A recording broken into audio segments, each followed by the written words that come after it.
आज मुझे अपने पार्टी के बहुत वरिष्ठ और कई जिम्मेदार कार्यकर्ताओं के घर परिवार में जाने का मौका मिला, जहां एक तरफ हमारे चेयरमैन रहे, उनके परिवार में शादी थी, वहीं हमारे बहुत सारे जिम्मेदार कार्यकर्ता,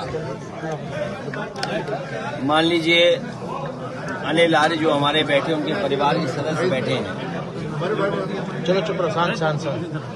उनके घर में दुखद बात हुई, उनके दुख में शामिल होने आया हूं। हमारी पार्टी से लड़े चेयरमैन, उनके परिवार के बीच में जाने का मुझे मौका मिला। इसी तरह हमारी पार्टी के बहुत जिम्मेदार नेता जो सभासद भी रहे, पार्टी के संगठन में भी रहे, कुरैशी, सत्तार कुरैशी, उनके घर भी जाऊंगा मैं भी। और इसी बीच आपसे मिलने का मौका मिल गया।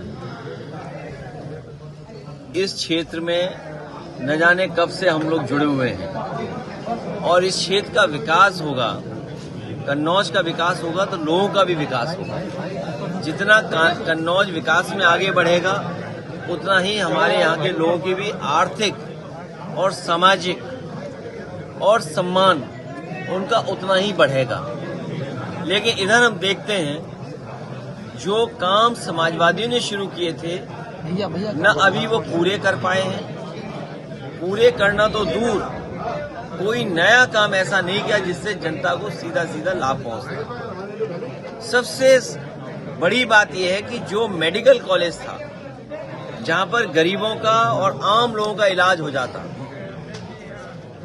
किसी बीमारी में, तकलीफ परेशानी में, उन्हें सबसे पहले मेडिकल कॉलेज और एम्बुलेंस से मदद होती, उस व्यवस्था को भी सरकार ने बर्बाद कर दिया।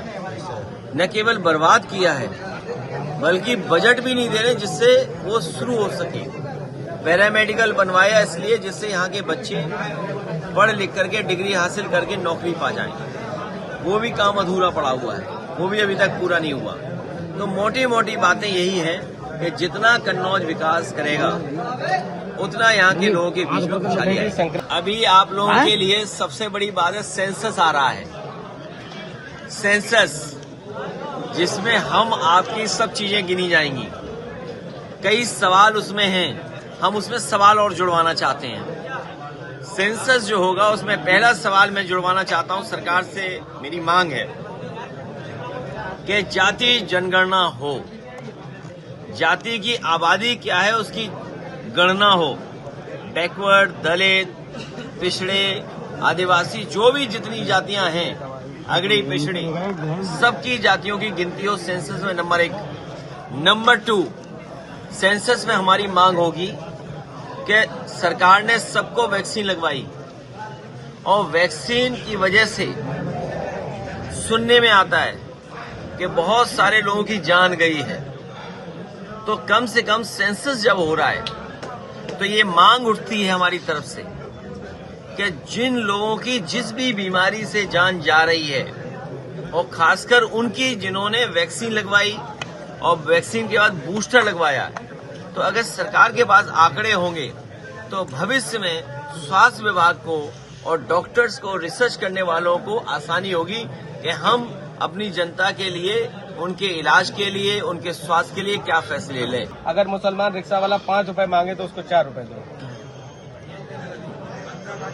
अब वो क्यों कर रहे हैं? क्योंकि वो चुनाव आ गया है वहाँ, और चुनाव आने से चुनाव में बंटवारा चाहते हैं। बहुत सारे लोग नहीं जानते होंगे, पुराने लोग ये बात जानते होंगे। आसाम और नॉर्थ ईस्ट के इलाके को डॉक्टर राम मनोहर लोहिया और समाजवादी नेता चाहते थे कि वो क्षेत्र हमसे जुड़ाव महसूस करे। उसका नाम उर्वश्यम भी होना चाहिए था, क्योंकि सांस्कृतिक रूप से, सामाजिक रूप से, आर्थिक रूप से और भावनात्मक जुड़ाव बढ़ाने के लिए हम लोगों को उधर उर्वश्यम इलाका कहना चाहिए था। और वहाँ के अभी जिनको सम्मान मिला है, बहुत बड़े गायक,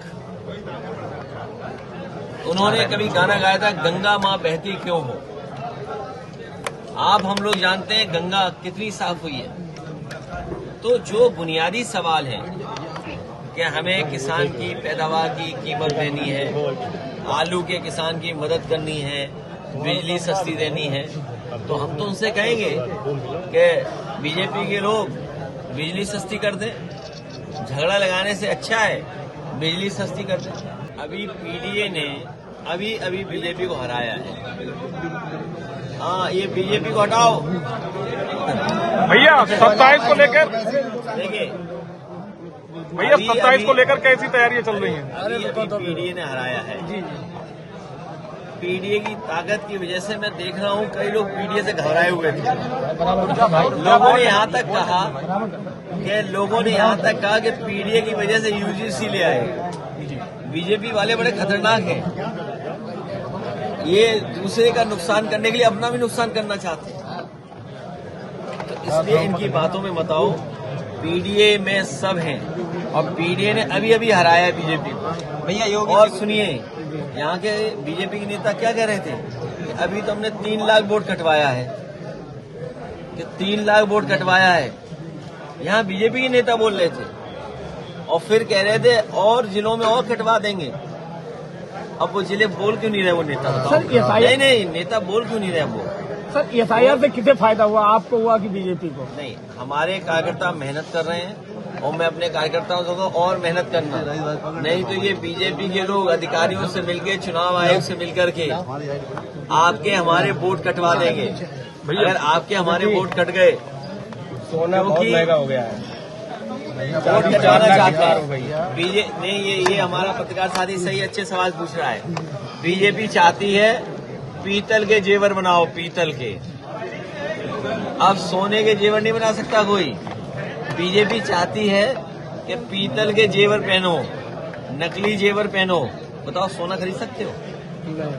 चांदी खरीद सकते हो? बड़े लोग खरीद सकते हैं। नहीं, ये नहीं चाहते अब अपनी बेटी की शादी में, घर परिवार की शादी में कुछ जेवर दे दे। हमारे पत्रकार साथी ने सही सवाल उठाया। अब ये जेवर भी नहीं खरीद सकता कोई। ये जो अब से बीजेपी वालों ने सोना इकट्ठा करना शुरू किया है, तब से ये महंगाई सोने की बढ़ गई है।